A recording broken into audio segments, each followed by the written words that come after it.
The work I investigate today is known as Shep lemutti inabit ameli parasu, inscribed Gerhul Tim Asi Lu Tarsi.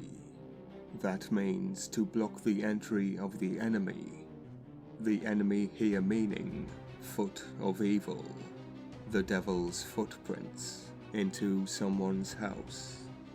The text is also referred to as Ananasa Shep lemutti, meaning to expel the foot of evil. The Shep lemutti is a 1st millennium BC Mesopotamian ritual text idiom. An idiom is a phrase or expression that typically presents a figurative, non-literal meaning attached to the phrase, well attested in the epidoses of divinations.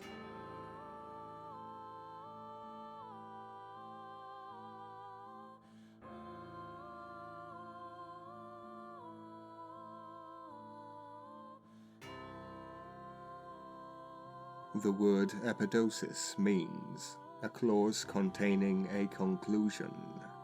This provides the procedures to protect a house with magical defenses from demonic attack.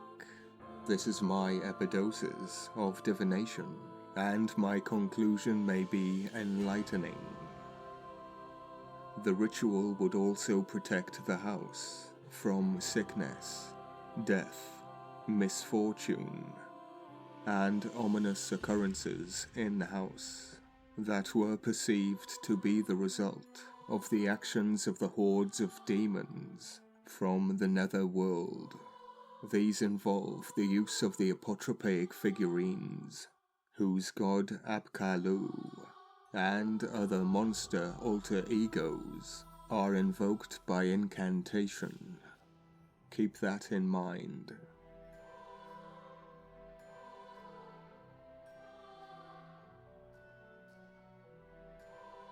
Archaeological excavation has uncovered many instances of small figurines buried in boxes, found in the foundations of the structures, such as palaces and domestic houses, of the Neo-Assyrian and Neo-Babylonian periods. I wonder if any of you have seen the movie Poltergeist.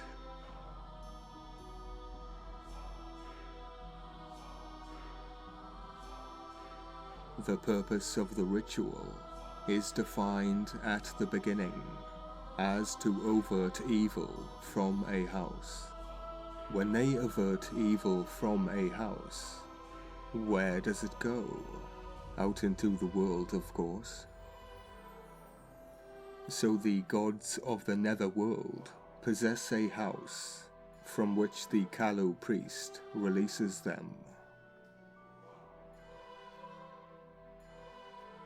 The ritual prescribes the fashioning of various wooden models of the 7 Apkallus from 7 Babylonian cities, with their faces and wings of birds, or their cloaks from the skin of a fish.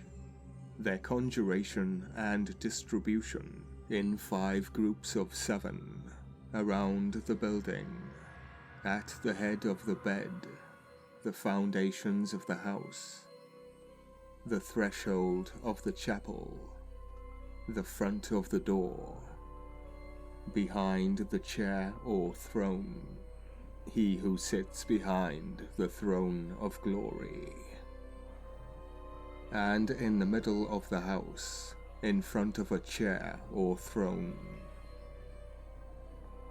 I don't know if you were aware, but light shining through a room upon a table would be the practice of sun worship. But the god here is Utu, a demon.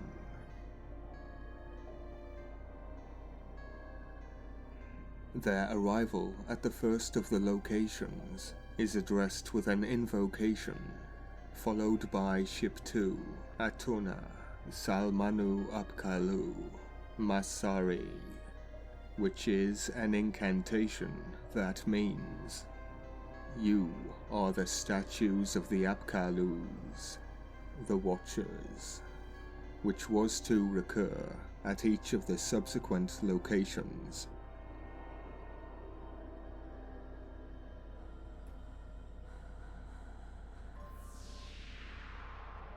Other figurines were fashioned from clay, poisonous red clay, and here we find a clay incantation.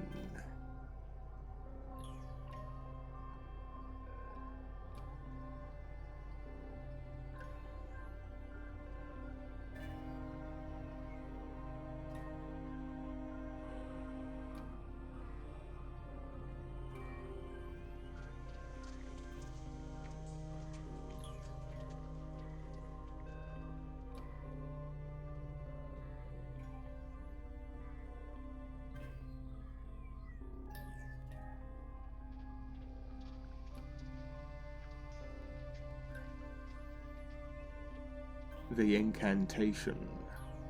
Clay pit, clay pit. You are the clay pit.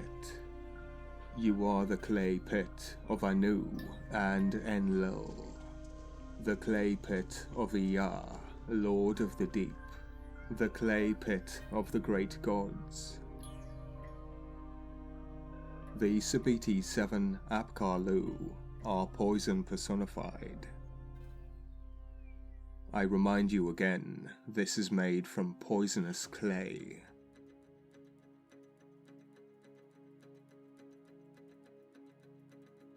You have made the Lord of Lordship. You have made the King for kingship. You have made the Prince for future days.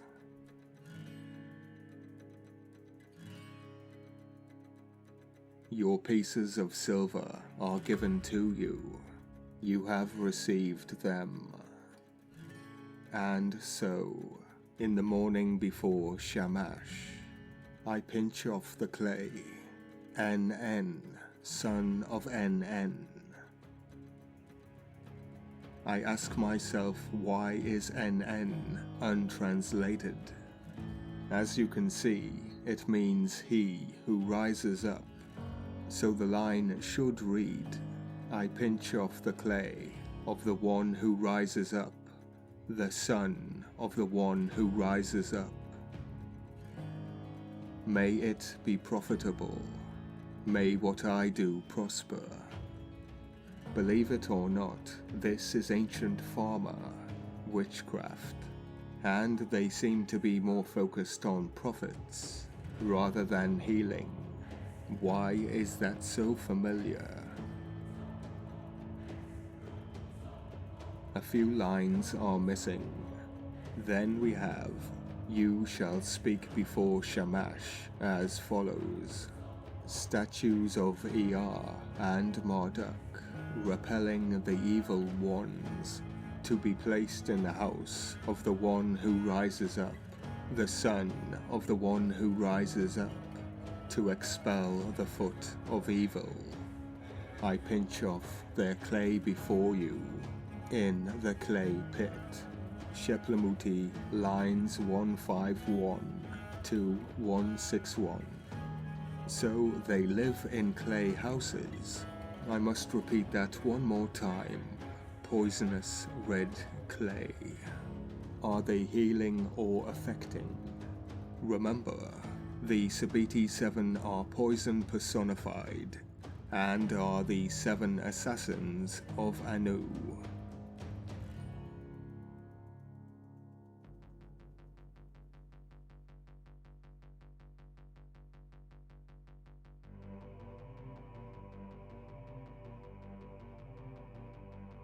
Those of the Sabiti were formed with a kulmu, an axe, in their right hand, and a dagger in their left. Other models were fashioned using dogs, ugalos, various gods and monsters, all allegedly invoked. with the purpose to further the cause that the evil one and the enemy will be put to flight.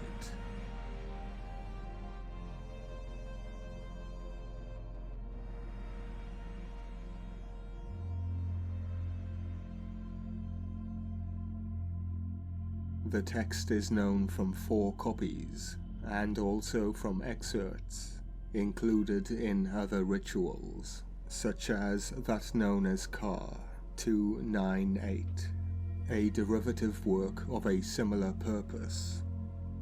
Now that would relate to the 2,000 accounts of the Anunnaki that are variants of the very same incantation. And from there we get the story of the Anunnaki, which has been pieced together from separate individual incantations.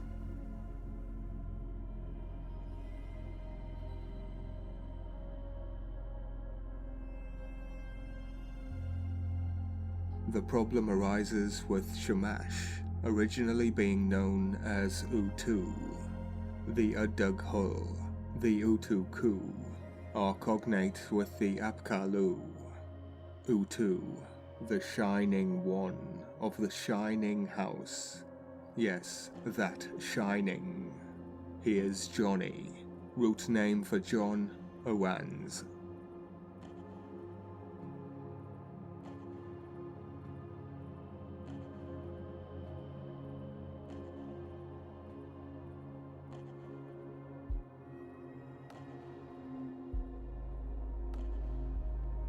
The inscription of Shep Lemutti in Abit Ameli Parasu is inscribed Girhul Tim Azi Lutasi.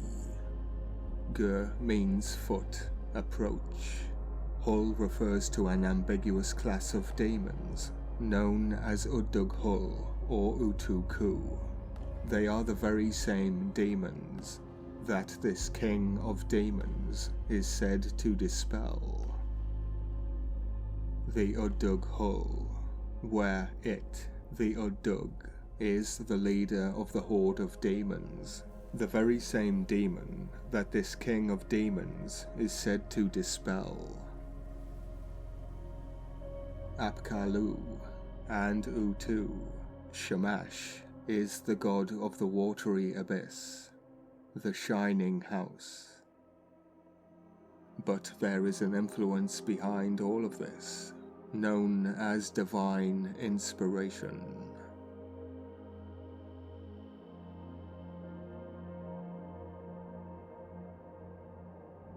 If there's one thing I am sure about, this thing, it is not trying to heal us.